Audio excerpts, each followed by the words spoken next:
ओम शांति। 26 अगस्त 2026 के ईश्वरीय महावाक्य। पहले सुनते हैं मुरली के मुख्य पॉइंट्स। बाबा ने कहा, अभी तक बच्चों में देह अभिमान बहुत है।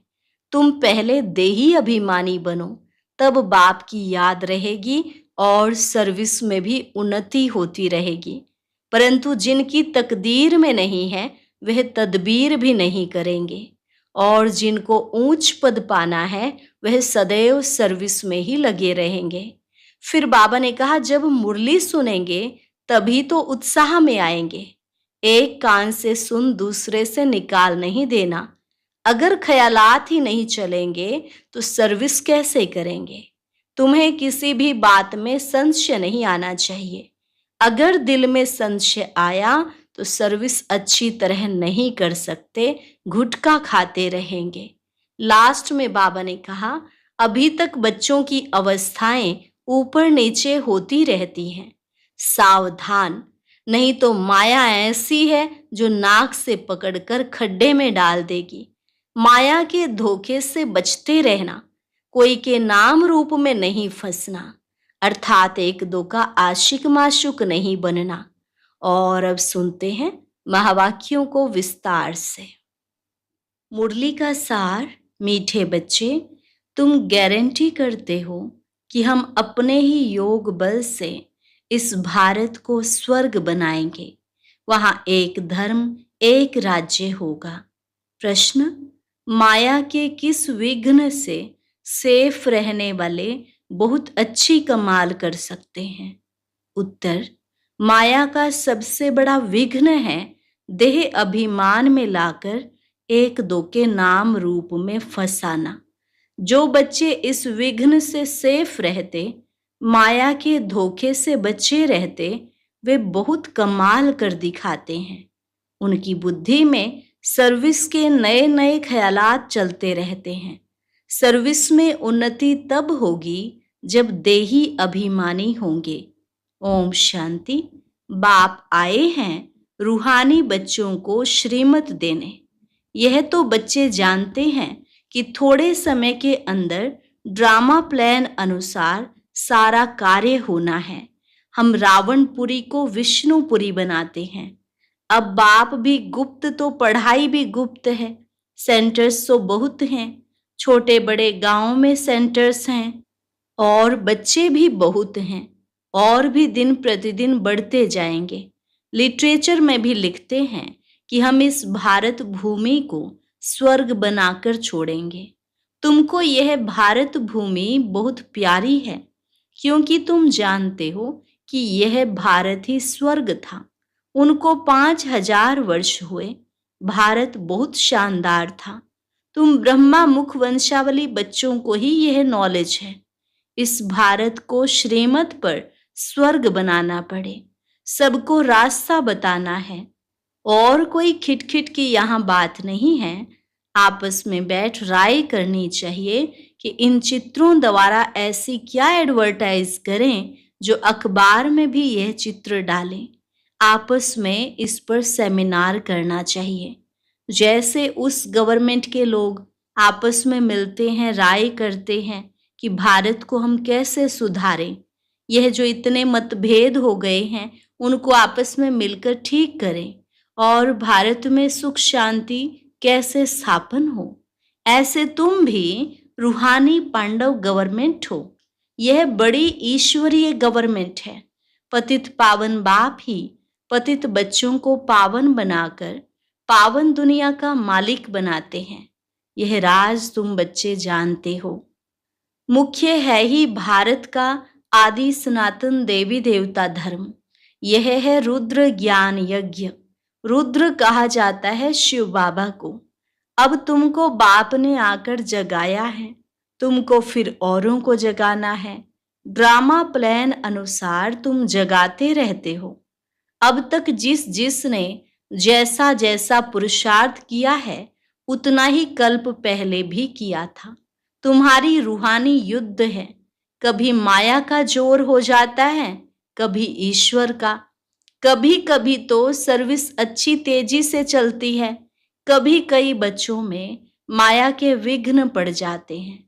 माया एकदम बेहोश कर देती है। लड़ाई का मैदान तो है ना, माया राम की संतान को बेहोश कर देती है। लव कुश की कहानी भी है ना, राम के 2 बच्चे दिखाए हैं।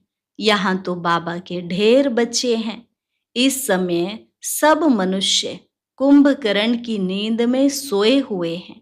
वे यह भी नहीं जानते कि परम पिता परमात्मा आया हुआ है बच्चों को वर्षा देने। बाप भारत में ही आते हैं, यह बात बिल्कुल ही भूल गए हैं। भारतवासी ही स्वर्ग के मालिक थे, इसमें कोई शक नहीं। परम पिता परमात्मा का जन्म भी यहाँ होता है, तब तो शिव जयंती भारत में मनाते हैं, तो जरूर उसने कुछ आकर किया होगा। बुद्धि कहती है कि जरूर बाप ने आकर स्वर्ग की स्थापना की होगी। प्रेरणा से थोड़े ही स्थापना करेंगे। यहाँ तो तुम बच्चों को राजयोग सिखाया जाता है, याद की यात्रा सिखाई जाती है। प्रेरणा में कोई आवाज नहीं होता। समझते हैं शंकर प्रेरणा से विनाश करता, परंतु इसमें प्रेरणा की बात नहीं है। तुम समझ गए हो कि ड्रामा में उन्हों का पार्ट ही है मुसल बनाना। वे विनाश अर्थ निमित्त बने हुए हैं। प्रेरणा शास्त्रों का अक्षर है, इसमें प्रेरणा की तो बात ही नहीं है। ड्रामानुसार विनाश तो होना ही है। गाया हुआ है महाभारत लड़ाई में यह मुसल आदि काम में आए थे। जो पास्ट हो गया है वह फिर रिपीट होना है। तुम गारंटी करते हो कि हम योग बल से स्वर्ग की स्थापना करेंगे, वहां एक धर्म होगा, तो दूसरे सब धर्म कहाँ होंगे? जरूर विनाश हो जाएंगे। यह समझने की बात है। गाया हुआ है ब्रह्मा द्वारा स्थापना, विष्णु द्वारा पालना, तो ठीक है, लेकिन शंकर को तो शिव के साथ मिला दिया है। यह रॉन्ग है। शिव शंकर कह देते हैं, क्योंकि शंकर तो कोई काम नहीं करते, तो शिव से मिला दिया है।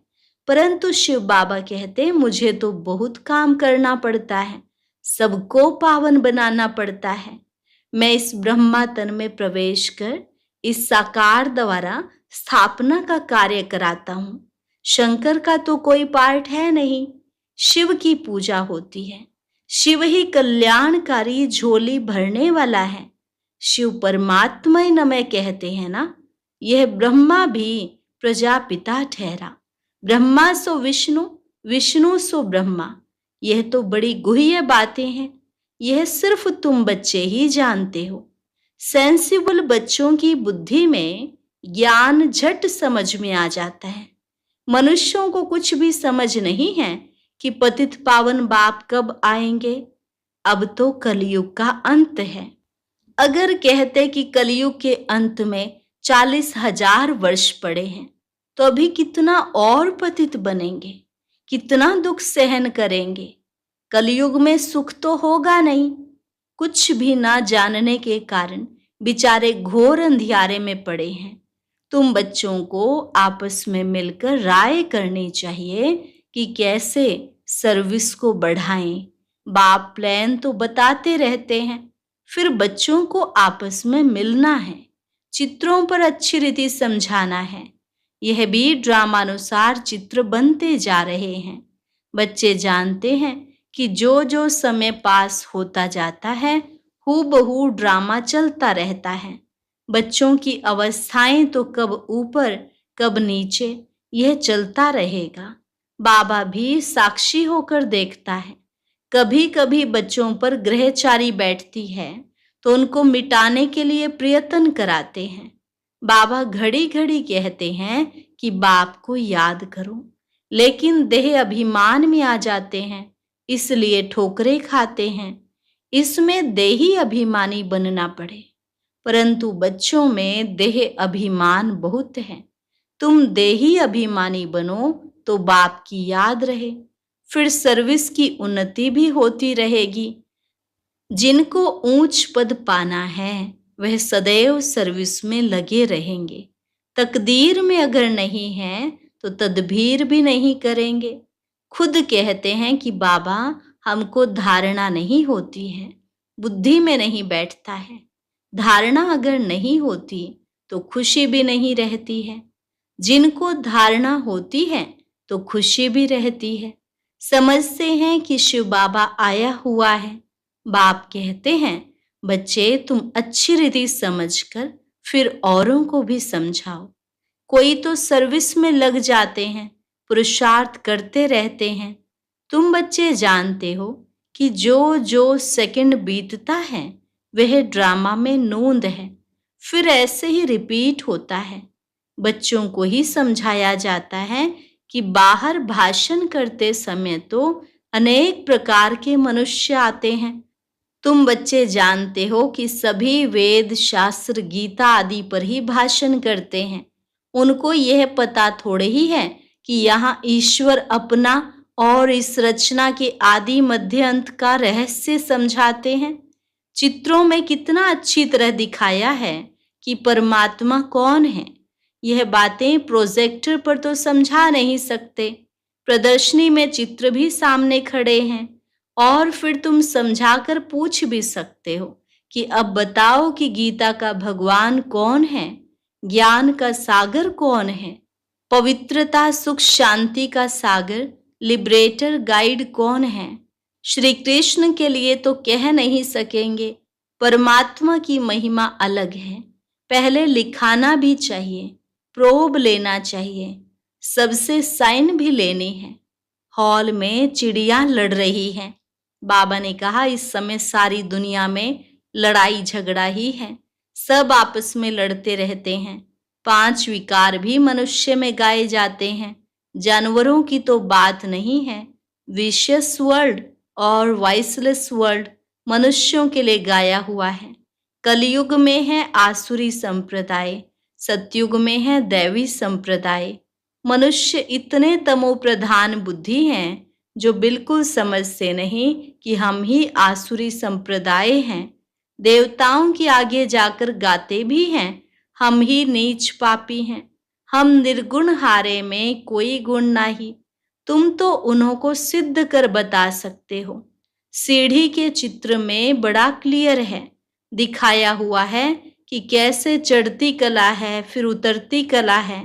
भारतवासियों के लिए मुख्य है सीढ़ी का चित्र।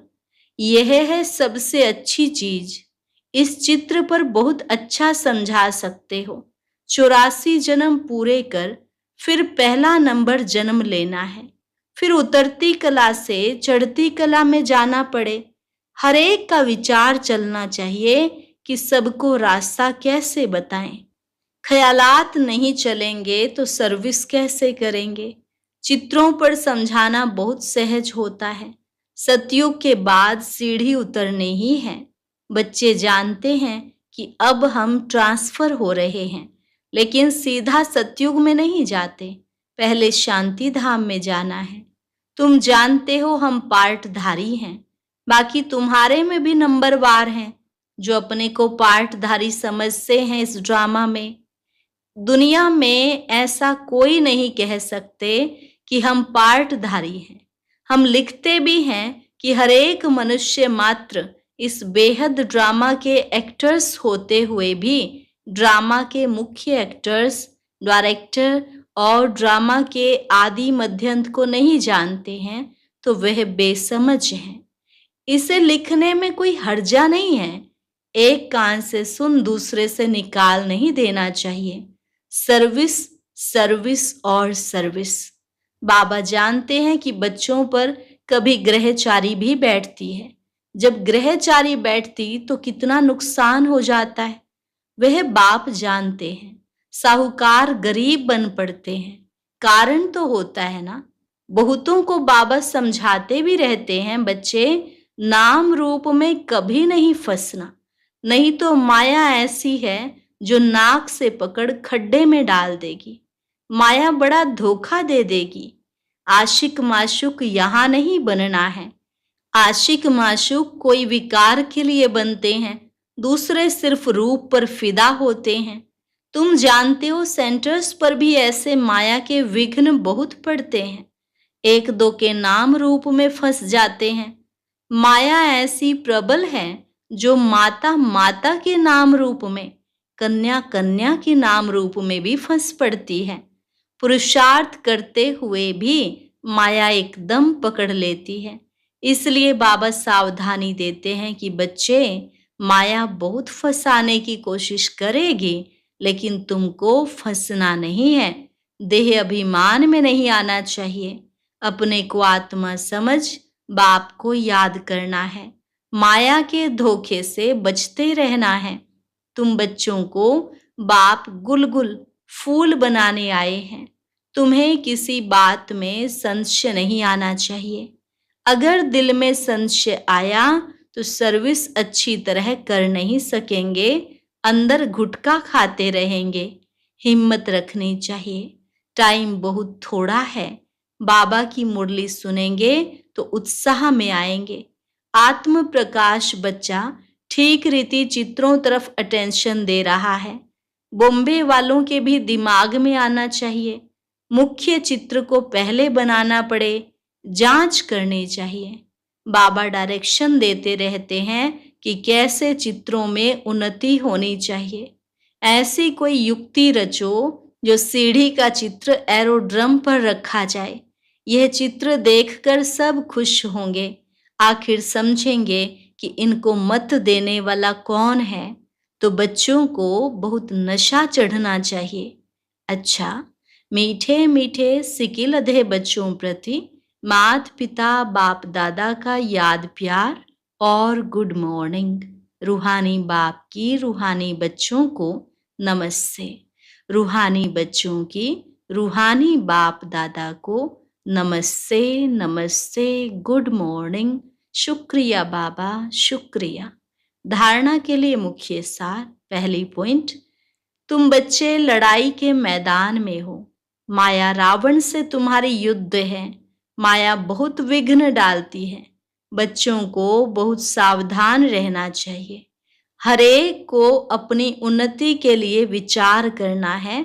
चित्रों पर कैसे समझाएं, सर्विस को कैसे बढ़ाएं, चित्रों में ऐसा क्या डालें जो मनुष्य सहज समझ जाएं।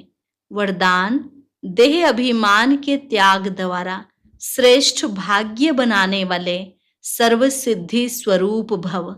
देह अभिमान के त्याग द्वारा श्रेष्ठ भाग्य बनाने वाले सर्व सिद्धि स्वरूप भव। देह अभिमान का त्याग करने अर्थात देही अभिमानी बनने से बाप के सर्व संबंध का, सर्व शक्तियों का अनुभव होता है। यह अनुभव ही संगम युग का सर्वश्रेष्ठ भाग्य है। विधाता द्वारा मिली हुई इस विधि को अपनाने से वृद्धि भी होगी और सर्व सिद्धियां भी प्राप्त होंगी। देहधारी के संबंध व स्नेह में तो अपना ताज तख्त और अपना असली स्वरूप सब छोड़ दिया, तो क्या बाप के स्नेह में देह अभिमान का त्याग नहीं कर सकते? इसी एक त्याग से सर्व भाग्य प्राप्त हो जाएंगे। स्लोगन, क्रोध मुक्त बनना है तो स्वार्थ के बजाय निस्वार्थ बनो। इच्छाओं के रूप का परिवर्तन करो। क्रोध मुक्त बनना है तो स्वार्थ के बजाय निस्वार्थ बनो। इच्छाओं के रूप का परिवर्तन करो। अव्यक्त इशारे, अपवित्रता के बीज को भी समाप्त कर संपूर्ण स्वच्छ पवित्र बनो। बाप के साथ आप सब ने भी पान का बीड़ा उठाया है कि पवित्रता द्वारा हम प्रकृति को भी पावन करेंगे। तो ये संकल्प पूरा करने के लिए बाप दादा चाहते हैं कि विश्व का हर एक बच्चा पहले लगाव मुक्त बने, चाहे साधनों से चाहे व्यक्ति से। साधनों को यूज करना और चीज है, लगाव अलग चीज है। तो बाप दादा हर बच्चे को पहले लगाव मुक्त बनाना चाहते हैं। अच्छा, आज का अव्यक्त ज्ञान मोती सुनने के लिए ऊपर दिए गए बॉक्स पर क्लिक करें।